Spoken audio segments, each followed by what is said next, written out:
Assalamualaikum warahmatullahi wabarakatuh. Perkenalkan, nama saya Muhammad Musa Baradunadwi dengan NIM 1262 1121 3050.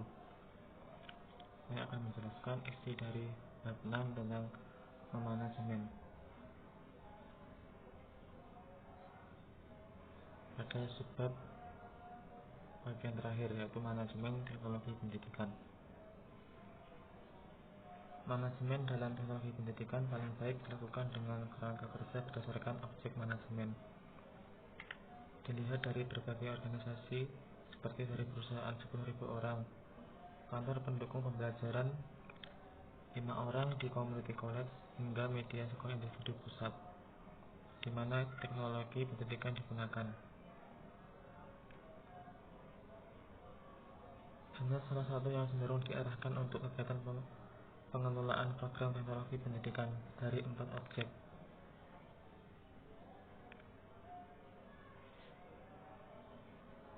Empat objek kegiatan pengelolaan program teknologi pendidikan. 1. Mengelola proyek. 2.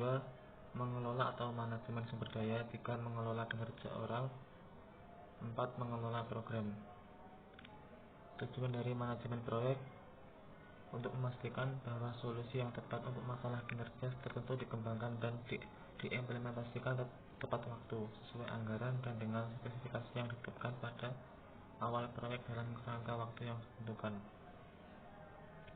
Tujuan dari manajemen sumber daya untuk memastikan bahwa kumpulan sumber daya dikembangkan, dipelihara, dan tersedia sesuai kebutuhan melalui berbagai sistem pengiriman ke alamat kebutuhan belajar mengajar pengajar dari siswa. Tujuan manajemen kinerja orang atau personalia untuk menyediakan kondisi bagi orang-orang untuk berhasil dalam bermain peran mereka dalam pekerjaan organisasi.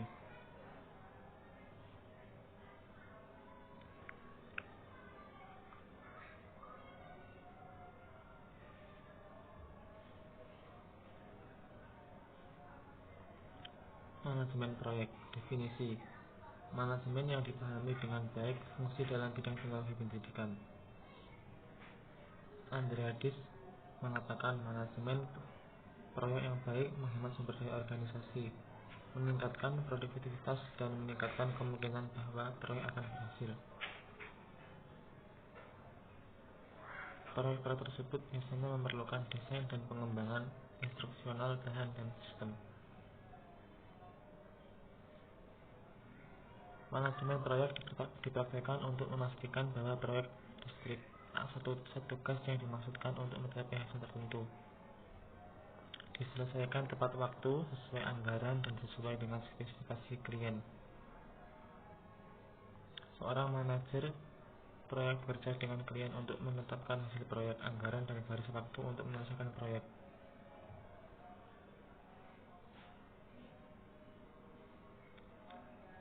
Manajemen proyek membutuhkan pemecahan proyek menjadi tugas dan subtugas. Tim proyek memberikan setiap tugas durasi dan mengidentifikasi semua kemungkinan penting. Kontingensi mendikte urutan dalam mana tim proyek dapat menyelesaikan tugas.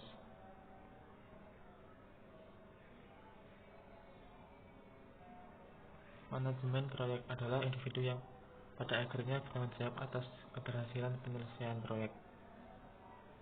Dalam proyek besar, manajer proyek akan sering perlu mendelegasikan tanggung jawab untuk tugas-tugas utama.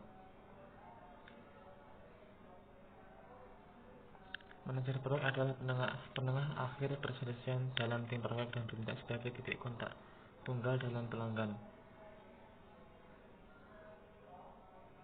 Manajer proyek bukan ahli teknis, dan mereka tidak mengelola kerja, mereka mengelola pekerjaan.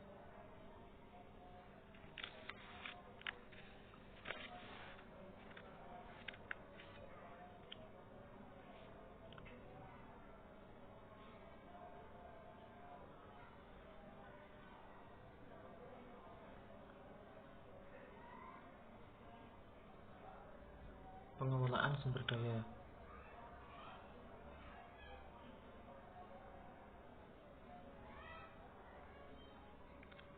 Cakupan dari manajemen sumber daya adalah tanggung jawab mengawasi sistem pengiriman dan proses yang digunakan untuk mengirimkan produk,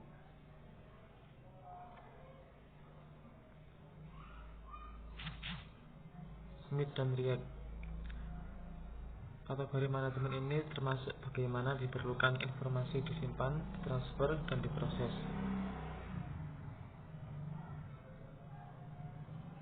Cara-cara untuk manajemen sumber daya, di mana pusat media sekolah dan media spesialis sejajar dengan model bisnis. Tingkat pengelolaan dibutuhkan untuk fasilitas sekolah. Pembaharuan dan pemantauan terus-menerus diperlukan koleksi yang merupakan komponen utama dari fasilitas. Sebenarnya ruang fisik harus diatur baik secara fungsional maupun cara yang menarik. Sumber daya ini terus membutuhkan pembaruan dan peningkatan. Seringkali membutuhkan cara-cara inovasi untuk mengantisipasi anggaran yang terbatas.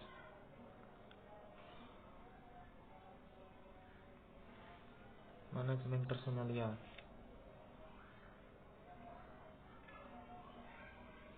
Menurut Smith dan Riek, untuk memastikan keberhasilan penyelesaian proyek membutuhkan orang yang tepat.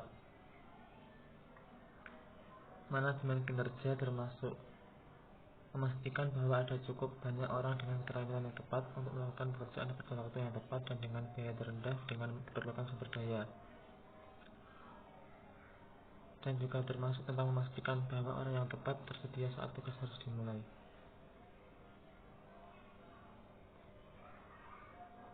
Menurut Hani, manajemen personalia yang efektif menghasilkan orang yang tepat melakukan tugas yang benar.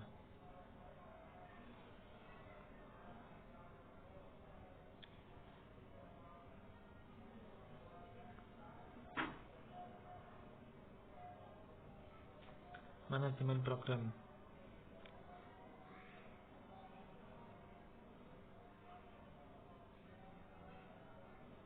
Di sini terdapat perbedaan istilah antara proyek dengan manajemen program. Jika program didorong oleh misi, memiliki durasi lebih lama dan biasanya berisi beberapa proyek. Dan program berkelanjutan jangka panjang yang merupakan bagian integral dari tujuan organisasi.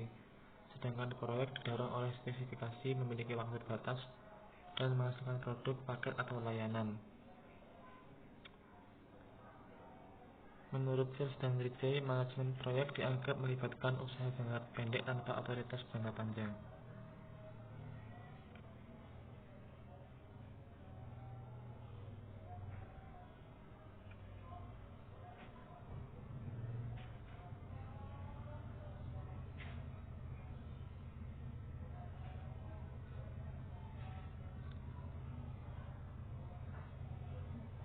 Dalam gagasan Crosby, biaya untuk menemukan dan memperbaiki kesalahan jauh lebih besar daripada biaya mencegah kesalahan terjadi di tempat pertama.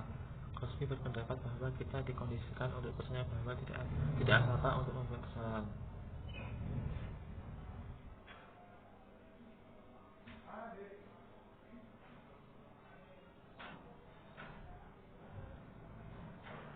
Dalam lingkungan bisnis yang dinamis, perubahan adalah bagian tak terelakkan dari organisasi manapun.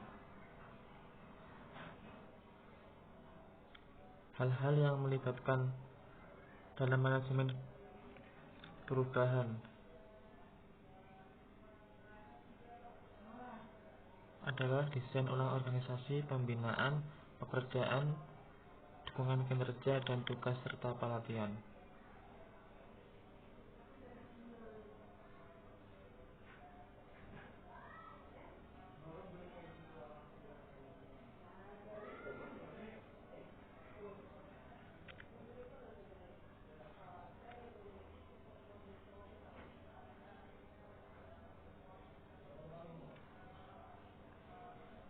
Peran manajer perlu digambarkan sebagai agen perubahan dan beberapa karakteristik agen perubahan dapat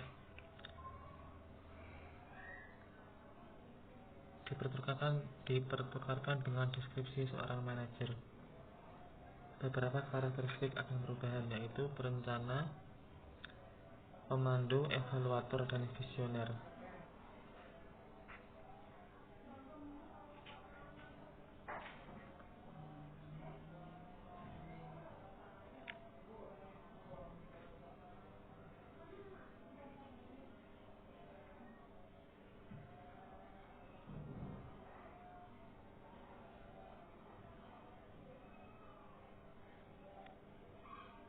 Hal ini dalam cakupan mengelola perubahan dalam manajemen program.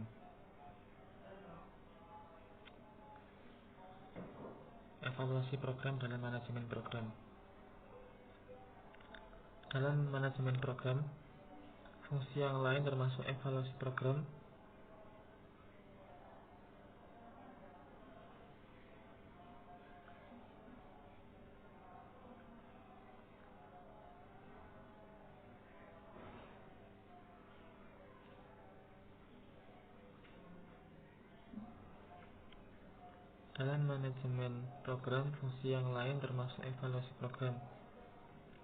Evaluasi memastikan bahwa program layanan atau lini produk memberikan nilai yang dimaksudkan serta untuk mengungkap hal penting yang tidak diinginkan. Dalam beberapa kasus, sifat formatif ada di dalam evaluasi program yang memiliki tujuan untuk mendiagnosis masalah dan merekomendasikan perubahan selama fase pengembangan dan pengujian.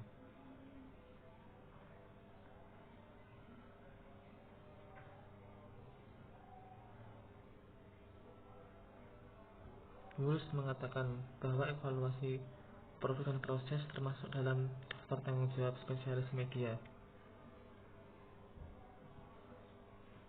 Spesialis media bertanggung jawab untuk melanjutkan penilaian kualitas media sumber daya pusat.